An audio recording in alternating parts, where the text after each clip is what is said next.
cœur de la vie locale, à Aix-les-Bains, Chambéry et autour du lac du Bourget. Radio Grand Lac. Les spéciales de Radio Grand Lac, c'est maintenant. Plongeons ensemble dans le grand bain de la vie locale. Et bonjour à toutes et à tous, bienvenue sur les ondes de Radio Grand Lac 92.1 FM. Merci encore à Sergio et Maxime pour leur matinale ce matin qui a été comme chaque fois hyper dynamique et qui nous a donné plein de bonnes nouvelles. Là, on va encore parler d'une bonne nouvelle. J'ai le grand plaisir d'accueillir le Festival lyrique d'Aix-les-Bains qui va avoir lieu du 14 au 21 juillet 2024 au Théâtre du Casino Grand Cercle.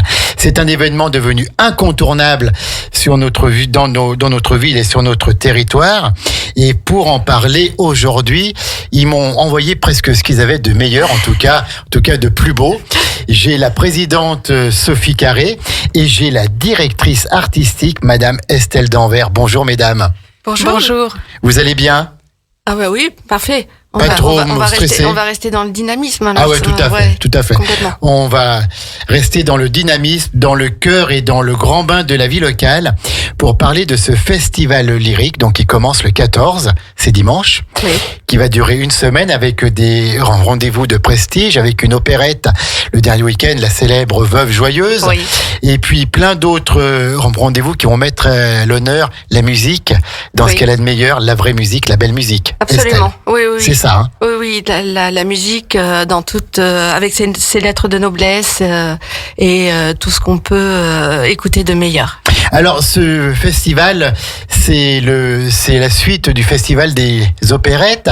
C'est la 35e édition. Et puis voilà, c'est une nouvelle formule de ce festival qui joint maintenant l'art lyrique qui a agrandi un petit peu l'objet du festival. Sophie Carré, vous qui êtes la présidente depuis le mois de septembre, je crois. Absolument. C'est ça.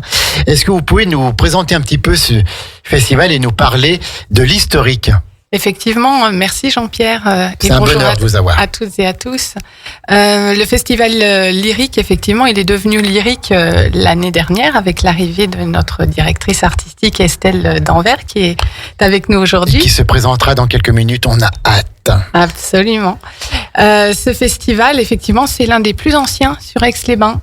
Et donc, il a été créé par Pierre Sibylle. Oui. Qui en a assuré la direction artistique entre 1989 et 2020. Et malheureusement, donc, il nous a quittés subitement, créant effectivement un choc au niveau du festival en pleine période de Covid. Et puis, voilà, le festival a décidé de poursuivre en son honneur. D'ailleurs, cette année, on lui rendra hommage. C'est la meilleure façon de lui rendre hommage. Hein. Absolument. Voilà, il doit être heureux où il est de voir que son œuvre perdure. Oui, j'espère. Oui, tout à fait, c'est clair. Nous sommes toutes les deux, Estelle et moi, très attachées au travail qu'a pu réaliser Pierre. Et c'est vrai que pour ma part, donc, j'ai démarré au festival en 1990, donc presque au début. Oui. Et j'ai rejoint en fait l'équipe d'organisation, on va dire, l'année dernière. Et puis j'ai effectivement pris la présidence en septembre dernier. D'accord. Donc voilà, je suis simplement allé fermer une porte. Voilà, donc nous sommes là, vous voyez, c'est en direct, ce sont les aléas du direct. Donc Sophie, vous êtes présente depuis 1990 et maintenant vous êtes la présidente. Absolument. Donc j'ai pris mes fonctions en septembre dernier à la suite d'Audrey Gardaz, au sein en fait d'une équipe très très dynamique, très motivée, avec vraiment beaucoup d'ardeur. On est une cinquantaine de bénévoles. Absolument. C'est énorme. On a une trentaine de choristes, une quinzaine de personnes au décor et accessoires. Certains cumulent les mandats, on va dire. Donc effectivement, une belle équipe qui se structure lentement pour regagner du public et aller surtout à la conquête de tous les publics. On multiplie aussi les partenariats. Tout à fait. Je vois que vous avez plusieurs partenaires. Et donc, présentez-nous un petit peu les grandes soirées. Qu'est-ce qui va se passer dans ce festival avant qu'on laisse la parole à votre directrice artistique ? Quel est le programme en gros ? Le programme, c'est... On le balaye une fois, puis ensuite on reviendra dessus dans une deuxième partie. Absolument. C'est une programmation qui a été élaborée, créée, proposée par Estelle Danvers, qui effectivement avec qui nous travaillons toutes les deux en étroite collaboration en grande complicité. Absolument. Et sur une belle même longueur d'onde, donc ça c'est très très agréable. L'idée de cette programmation, c'est qu'elle soit, et Estelle vous le redira, avant tout joyeuse. C'est le mot clé de cette année. On en a bien besoin, je crois. Hein. Absolument. Et la programmation présente l'avantage en fait d'être extrêmement diversifiée, de pouvoir répondre aussi à tous les goûts avec des spectacles plus intimistes comme les 2 premiers spectacles. Et puis également notre grande pièce de Franz Lehár. La Veuve Joyeuse. Donc ça c'est le samedi et le dimanche 20 et 21 juillet. Mais Estelle vous en parlera bien mieux que moi tout à l'heure. Estelle Danvers, vous êtes la directrice artistique. Oui. Donc déjà on va vous demander de vous présenter un petit peu. Dites-nous, qui êtes-vous, d'où venez-vous et pourquoi? Moi je suis chorégraphe et je fréquente le festival depuis 1999 puisque je suis arrivée comme danseuse à ce festival. Et puis ensuite je suis passée chorégraphe puisque notre regretté Pierre Sibyl avait toujours l'œil on va dire au talent sans fausse modestie et il avait repéré chez moi quelque chose de plus. Oui. Et donc il m'a proposé le poste de chorégraphe et suite à ça ma vie professionnelle a changé puisque ça m'a ouvert beaucoup de portes et j'ai même aujourd'hui ma propre compagnie Estelle Danvers avec laquelle je fais des créations alors qu'ils ne sont pas de l'ordre du lyrique mais qui sont des chorégraphies néoclassiques et contemporaines. Voilà, et donc aujourd'hui je m'épanouis en tant que chorégraphe et cette porte ouverte, c'est lui qui me l'a offert. Voilà, et aujourd'hui je prends sa suite à la direction artistique. C'était pas du tout prévu dans ma carrière, mais j'en suis très honorée et je tiens ce poste vraiment à cœur parce que je cherche à ne pas le décevoir. Eh ben, je crois que vous êtes vraiment sur le bon chemin. Il ne va pas être déçu, s'il voit. Au contraire, il va être fier de vous. Ça, c'est clair et net. Alors, c'est donc vous qui avez monté un peu ce programme, qui avez préparé ce programme? Oui. Alors, un peu comme je fonctionne depuis toujours, c'est-à-dire avec de l'intuition. Et que j'essaye de beaucoup écouter parce que ça m'a apporté chance jusqu'à présent, donc j'espère que ça portera chance au festival. Avec cette pièce La Veuve Joyeuse qui a été le point, je choisis toujours la pièce principale, on va dire la pièce qui comprend les choristes, les danseurs, l'opérette en premier. Voilà, je choisis le titre en premier. Alors, et à pourquoi partir de La Veuve Joyeuse? Pourquoi La Veuve Joyeuse? Parce que c'est une de mes pièces préférées, je vais pas vous mentir. Voilà. J'ai choisi La Belle Hélène l'année dernière parce que j'adore Offenbach. Donc ma première programmation était autour d'Offenbach, tout simplement pour me faire plaisir à moi. Et puis cette année, c'est La Veuve Joyeuse, c'est une pièce que j'adore depuis toujours. Voilà. Donc est-ce qu'on aura dans une prochaine édition à nouveau du Lopez Vinci ou pas? Eh ben, c'est prévu. C'est prévu? Oui, bien sûr, c'est prévu. C'est prévu, pas l'année prochaine, mais l'année qui suit. L'année qui suit, dans 2 ans, on aura à nouveau du Francis Lopez et Raymond Vinci. D'accord, donc les grandes opérettes des années 50, des années 60. Quoi. De toute façon, notre objectif, évidemment, c'est de revenir à une programmation plus intense avec, là pour l'instant, on a un gros titre, mais dans les années qui suivent, on va évidemment revenir à 2, voire 3. Comme ça l'était il y a quelques années. Ça l'était avant. Là, voilà, ça change un petit peu puisque c'est le festival lyrique qui aura lieu du 14 au 21 juillet. Alors, ça commence donc le 14 juillet, c'est dimanche soir, là. C'est vite là maintenant. Oui. Avec J'aime pas la musique classique, mais je me soigne. Voilà, alors on va parler un petit peu plus des personnalités qui le parrain notamment. Alors, notamment le parrain, Éric Logérias, voilà. Qui sera présent, hein. Qui sera présent sur toute la programmation. c'est une chance et un honneur parce que on peut avoir des parrains qui sont plus ou moins présents, mais alors là cette année c'est vraiment un cadeau parce que il est là sur toute la programmation et je dois dire que je suis très heureuse que Eric ait accepté d'être notre parrain. C'est quelqu'un que j'ai connu au Conservatoire de Bordeaux, vous voyez, il y a quelques semaines. Hier, voilà, tout à fait, hier. Et qui est surtout un ami de Jean-François Vinciguerra, qui est aussi très présent sur la programmation. On va en parler après. Voilà, donc Eric, il est avec Jean-François. En fait, c'est une création, ce spectacle. J'aime pas la musique classique, mais je me soigne. C'est un cadeau qu'ils nous font, puisque on a la primeur de ce spectacle, et qui, j'espère, après, aura de belles heures ailleurs.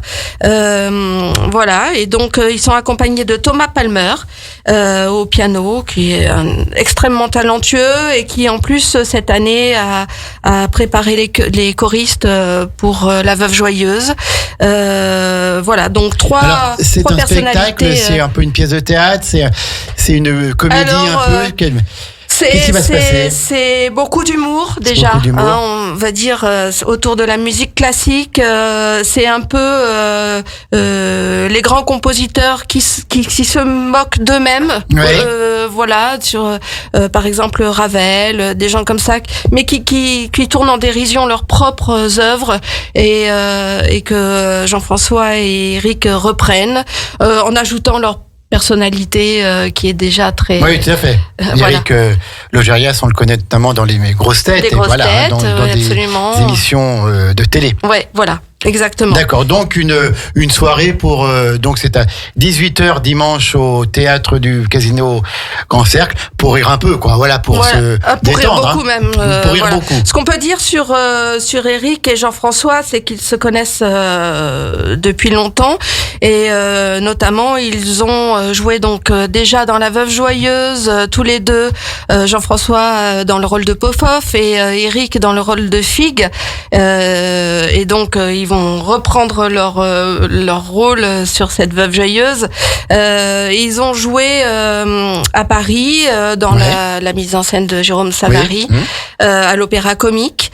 Et ensuite, ils ont fait un spectacle tous les deux au théâtre du Petit Montparnasse qui est sur Jean-Yann, qui s'appelle On n'arrête pas la connerie. Je suis en train de lire, là c'est très drôle. Oui, c'est très drôle et ils ont joué 3 mois ce spectacle et voilà, donc ils se connaissent par cœur, et ils ont énormément de connivence quand ils sont sur scène et même en répétition, enfin ça, personne peut le voir à part les privilégiés, donc c'est vraiment un bonheur de les voir ensemble. 1h30 de rire en musique où l'art de la parodie est illustré par Francis Blanche qui côtoie Rossini ou Pierre Desproges taquine Beethoven et Bach, etc. Parce que la musique classique, c'est pas toujours sérieux. Oui, tout à fait. On peut en rire. Eh ben écoutez, ça va être déjà une superbe soirée dimanche 14 juillet à 18h au théâtre du Casino Grand Cercle. Alors il y a plein de choses dimanche soir à Aix-les-Bains. Il y a notamment, on en parlait hier avec Florian Hugonnet, le 14 juillet au domaine de Marlioz. Eh ben on peut faire les deux. On peut aller à 18h, ensuite aller au domaine de Marlioz pour la grande soirée festive. C'est très bien d'avoir remis cette heure-là parce que c'est un peu l'heure où on sait pas trop que faire et ça permet de sortir après. Voilà, donc exactement. C'est très bien. Et puis on peut aussi venir le matin à la cérémonie du 14 juillet. Exact, tout à fait. La cérémonie du 14 juillet. Où notre ténor de La Veuve Joyeuse, Florian Laconi, va chanter la Marseillaise avec les choristes du festival. C'est la première fois qu'on fait ça et Florian a déjà interprété la Marseillaise sur les Champs-Élysées devant Monsieur François Hollande qui était le président de l'époque. Et je peux vous assurer que c'est un grand moment d'émotion. Alors ça c'est dimanche matin à 11h30, la cérémonie du 14 juillet devant la mairie d'Aix-les-Bains. On présente le deuxième événement mardi 16 juillet à 19h30 au théâtre du Casino Grand Cercle. Alors là ce n'est plus de l'opérette, mais on va rendre hommage à un des plus grands noms de la chanson française. Oui, voilà. Reggiani. Alors c'est un spectacle que j'ai vu 2 fois. C'est un énorme coup de cœur. Alors pourquoi Reggiani ? Parce que si on écoute bien les textes de Reggiani sont chantés sur des musiques qui sont reprises de la musique classique et donc voilà, ce spectacle a tout son sens dans ce festival, mais surtout Logérias. Donc c'est encore lui qui sera là. C'est lui qui interprète en compagnie de Simon Fache. Un musicien extrêmement talentueux.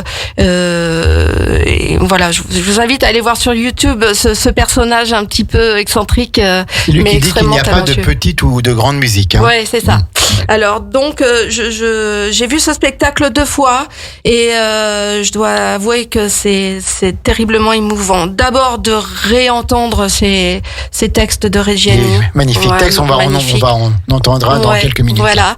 Et puis parce que Éric Logérias, c'est un comédien qui chante, c'est un chanteur qui interprète et il sait tout faire aussi, lui. Il sait tout faire, c'est Reggiani. C'est un Italien, c'est Reggiani, c'est l'italien. Donc c'est le 16 mardi prochain à 19h30 au théâtre du Casino. Et Estelle, vous venez de dire c'est un Italien. Je vous propose qu'on marque la première pause musicale, si Sophie est aussi d'accord. Absolument. Bien, Madame la Présidente.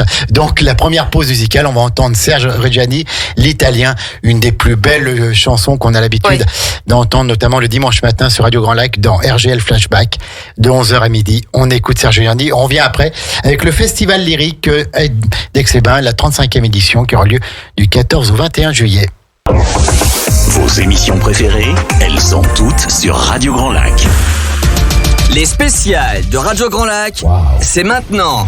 Plongeons ensemble dans le grand bain de la vie locale. De retour à 11h20 tout juste après avoir entendu la magnifique voix de Serge Reggiani pour parler du Festival lyrique d'Aix-les-Bains qui aura lieu du 14 au 21 juillet. Je suis toujours en excellente compagnie avec Sophie Carré, la présidente, et puis Estelle Danvers, chorégraphe multifonction qui sait tout faire aussi, qui est une très grande dans le métier et qui assure la direction artistique de ce beau festival, un des plus anciens de la ville d'Aix-les-Bains. Alors, on vient d'entendre Serge Reggiani, puisqu'on a présenté le spectacle du 16 juillet à 19h30 au théâtre du Casino Grand Cercle où Éric Logérias, le parrain de ce festival, rendra un hommage très fort à Serge Reggiani. Hein, en reprenant ses plus grands tubes, ses plus grands succès, pardon, c'est quand même plus beau. Succès, Et puis avec plein de surprises aussi au niveau musical et au niveau de la mise en scène.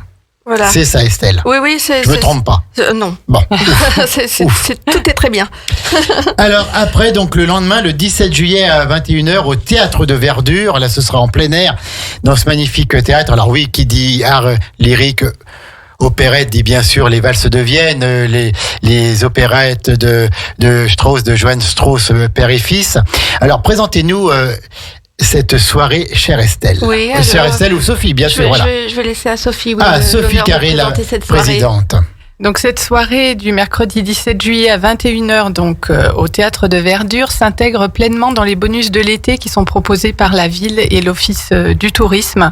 C'est l'occasion vraiment d'aller à la rencontre du public qui parfois n'ose pas franchir la porte du théâtre pour venir nous voir en se disant que peut-être c'est pas fait pour eux. Voilà, c'est un peu trop guindé. Là justement, c'est en plein air. C'est en plein air, c'est entrée libre et c'est vraiment l'occasion de retrouver les grands standards de la musique viennoise avec l'ensemble de la troupe sur scène, puisqu'il y aura non seulement le parrain d'honneur Éric Logérias avec l'ensemble des solistes, mais aussi les choristes, le ballet. Donc pour une grande soirée viennoise et très festive, sur des airs qui sont vraiment connus. Qui sont connus, de toute façon, tous les grands airs de Strauss et autres, quoi. Oui, y compris le Danube bleu. Y compris le beau Danube bleu, y compris sans viennois, y compris la chauve-souris, y compris tout ça, quoi. Oui. De même, cette soirée sera présentée par Jean-François et Éric, les deux compères de notre festival. Avec toujours beaucoup d'humour. Alors, c'est une question que l'on ne posait pas souvent avant, mais cette année, on y est un petit peu habitué. C'est parler de la météo. Parce que c'est jamais bien sûr. S'il s'advenait que le 17 juillet au soir, il devait pleuvoir, est-ce qu'il y a un repli au théâtre du Casino ? Alors, le repli serait plutôt au centre des congrès. Au centre des congrès. D'accord, ok, voilà. Donc, on sait, c'est très bien si c'est dehors. Et si toutefois la météo nous jouait des tours, ce qu'elle sait bien faire en ce moment, et ben donc, ce serait au centre des congrès. Donc, il n'y a pas de souci. Oui. Venez passer une bonne soirée à 21h pour écouter tous les plus grands airs viennois que l'on a tous entendus, que l'on a tous redonnés et qui font partie du patrimoine de tous. Oui, hein? Oui, c'est vrai qu'on aimerait quand même que ce soit dehors parce que ça rajoute à la poésie. Bien sûr. Bien sûr. Et puis le point d'or que si j'ose dire, c'est le 20 juillet, le 21 juillet, donc le week-end, le 20 juillet à 19h30 et le dimanche 21 juillet à 15h au Théâtre du Casino, représentation de la célèbre opérette de Franz Lehár, La Veuve Joyeuse. La Veuve Joyeuse, voilà. Et c'est à nouveau Jean-François Vinciguerra qui nous fait l'honneur de la mise en scène. Voilà, toujours avec des mises en scène soignées, beaucoup d'idées.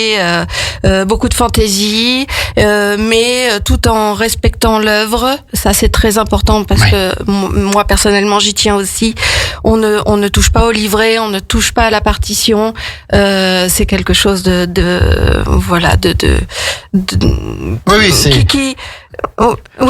respecte l'œuvre. Qui respecte l'œuvre. Qui la modernise un petit peu. Je trouve qu'aujourd'hui, tout le monde se sent le droit de toucher, de couper, de changer, et c'est bien dommage.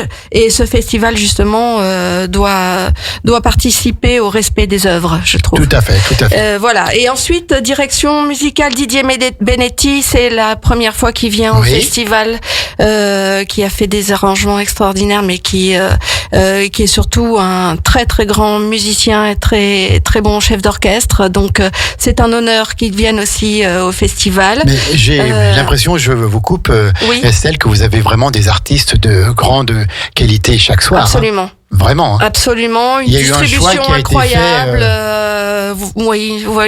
Et je suis ravie que tous ces artistes aujourd'hui acceptent de venir au festival parce que c'est aussi ça qui va nous redonner des ailes. Et donc. Et je crois que Sophie Carré veut parler. Oui. N'hésitez pas. Pour ajouter quelque chose au sujet notamment de Didier Benetti, c'est qu'on a eu la possibilité de le voir en fait sur le petit écran il y a peu dans le cadre donc d'une émission sur France 5 au Collège d'Orange. Donc il était l'un des chefs d'orchestre. Voilà, donc c'est pas n'importe qui non plus. Non. C'est pas ce sont des artistes, des musiciens qui ont des carrières déjà confirmées et qui ont un talent plus que certains. Hein. Oui, tous. Je crois que là, on peut regarder leur bio et pour chacun, c'est un parcours incroyable. Donc, on est vraiment extrêmement chanceux d'avoir tous ces artistes. Alors, les chœurs et l'orchestre du Festival lyrique d'Aix-les-Bains, ça représente combien de personnes, ça ? Les chœurs et l'orchestre, alors cette année l'orchestre c'est un format un peu particulier, on a 11 musiciens. Ce qui est beau parce qu'avoir des musiciens sur scène, ça devient aussi de plus en plus rare. D'autant que Jean-François les a inclus dans sa mise en scène et ils seront sur scène. Oui, voilà. Très bien. Et non pas dans la fosse, c'est une grande nouveauté. D'accord, ils n'ont pas dans la fosse et non pas remplacés par un ordinateur ou une séquence. Ce sont vraiment des musiciens qui sont sur scène et qui sont à leur place. Hein. Oui. Et qui sont majoritairement des musiciens locaux. D'accord, en plus. À qui on donne vraiment la priorité en fait dans le recrutement. Et puis c'est vrai que selon leur disponibilité, on élargit petit à petit le recrutement à des musiciens sur la région puis sur l'ensemble de la France. Mais c'est une particularité du festival de faire son recrutement en local. Et puis pour ce qui est des chœurs, c'est le seul ensemble du festival qui soit amateur. D'accord. Tous les autres sont professionnels, musiciens, solistes, le ballet, etc. Mais les choristes s'entraînent toute l'année pour faire honneur aux grands musiciens professionnels qui sont avec eux. Bravo. Je dois dire que ils sont incroyables. On a fait un week-end, le premier week-end de mise en scène. Là, Jean-François a travaillé avec les chœurs et ils ont été extrêmement bien préparés, mais surtout ils sont totalement investis et je dois dire que ils sont extraordinaires. Mais de toute façon, pour faire un tel festival, il faut une vraie vraie équipe. Hein. Il faut une vraie équipe. Il faut que tout le monde donne le meilleur de soi-même. Voilà, autant qu'on peut. C'est sûr que c'est pas évident parce que tout le monde a des obligations, son planning, etc. Mais je crois que là, chacun donne ce qu'il peut et surtout tout le monde a envie. Ouais. Et ça, c'est extraordinaire. C'est super, c'est super. Une des nouveautés en fait cette année, c'est que c'est vrai que pour accompagner le renouveau du festival, il était vraiment nécessaire, et Estelle y tenait beaucoup, et Jean-François également, à renouveler aussi l'aspect décor. Oui. C'est vrai qu'on a une nouveauté cette année, c'est qu'on a une commission de décor avec une quinzaine de personnes qui ont travaillé comme des petites fourmis. Oui. Pour réaliser, on va dire, l'intégralité des décors, on peut dire. C'est un an de travail avant, ça. Oui, c'est plusieurs mois. C'est plusieurs mois. Oui. Et puis on attache beaucoup d'importance aussi à la récupération. Parce que ces histoires de décors aussi, c'est vraiment un sujet. C'est-à-dire que il y a des décors et puis on s'en sert pour un spectacle et après on les laisse dans un coin et on en refait d'autres. Oui. Voilà. Et nous, ce qu'on essaye de faire depuis l'année dernière, c'est récupérer, transformer la matière, etc. Recycler, etc. Recycler. C'est du 14 au 21 juillet à Aix-les-Bains, le festival lyrique d'Aix-les-Bains, qu'on appelait avant le festival d'opérette. Et donc, c'est parrainé par Éric Logérias qui sera présent toute la semaine. Sur tous les spectacles, oui. Et c'est dirigé artistiquement par Estelle d'Anvers, qui nous fait l'honneur d'être avec nous ce matin, sous la présidence, bien sûr, de Sophie Carré. Qu'est-ce qu'on peut encore dire, chère Estelle? Est-ce que vous avez encore des présentations à nous faire au niveau de certaines personnes, au niveau d'artistes? Vous voudriez encore mettre en avant? Vous avez la parole. Alors, mettre en avant, non. Moi, évidemment, je remercie beaucoup Jean-François Vincigura qui depuis l'année dernière œuvre beaucoup pour le festival, pour son rayonnement et qui, avec sa notoriété, nous a bien ouvert des portes. Et voilà. Mais je trouve que ce festival, en fait, depuis l'année dernière et notamment depuis cette année avec l'arrivée de Sophie qui s'est énormément investie et qui nous apporte sa personnalité si généreuse, sa gentillesse, son empathie. Je trouve qu'on gagne gagne énormément au côté humain et que ce côté-là se ressent et qu'il est primordial et que du coup on va de l'avant et qu'on a des projets et qu'on n'a pas fini d'entendre parler de ce festival. Eh ben écoutez, c'est ce qu'on vous souhaite en tout cas. Alors maintenant, il y a une question que tout le monde se pose. C'est bien beau de parler de chaque soirée, de chaque spectacle, mais comment on fait pour avoir des places? Eh bien, on va tout simplement à la billetterie des spectacles de l'Office du tourisme. Tout simple. 04 119 88 09 99. La billetterie des spectacles, on peut aussi peut-être en trouver sur Internet ou à la FNAC. À la FNAC, dans tous les réseaux de diffusion de billetterie habituels. Et puis, il est possible aussi, auprès de la billetterie des spectacles, de réserver en ligne. Donc, en fait, toutes les possibilités sont offertes. D'accord. Donc, on n'a plus aucune excuse pour louper ce festival. On peut aller à la billetterie des spectacles ou les appeler, elles sont tellement sympas.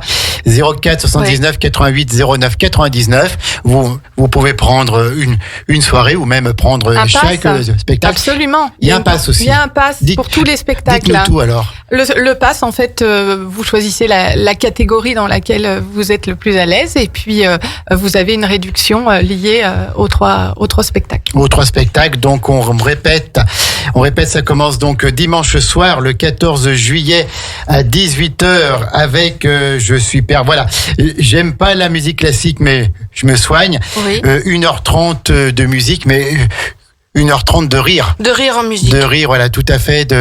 Ça va être, c'est une soirée qui va faire du bien. Très pétillante, oui. Pétillante, joyeuse, parce que c'est un petit peu le thème de votre C'est le mot de festival. Ce festival. On poursuit avec le mardi 16 juillet à 19h30 pour tous les amoureux de la chanson française, de la belle chanson française, un hommage à Serge Reggiani par Éric Logérias, un récital des plus grands succès de ce formidable artiste qui nous a quittés bien trop tôt aussi. Oui. Mercredi 17 juillet à 21h au Théâtre de Verdure, un soir à Vienne.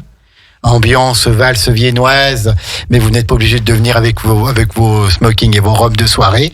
Vous pouvez venir Tout simplement, écouter un grand concert viennois. Et la musique viennoise, ça calme toujours, ça fait toujours du bien et ça nous rehausse un peu. Oui, voilà. Ça fait rêver. Et ça nous fait rêver. Pareil, on en a bien besoin dans les temps actuels. Et puis on termine en apothéose avec le 20 juillet, 21 juillet, le samedi 20 à 19h30, dimanche 21 juillet à 15h, avec La Veuve Joyeuse, la célèbre opérette de Franz Lehár, donc sous la direction artistique, encore une fois, voilà, de Jean-François Vinciguerra, d'Estelle Danvers et de Didier Benetti qui s'associent pour donner le meilleur. Une distribution exceptionnelle. Péril Madoff, Régis Mingus, F. Cocard, Florian Laconi.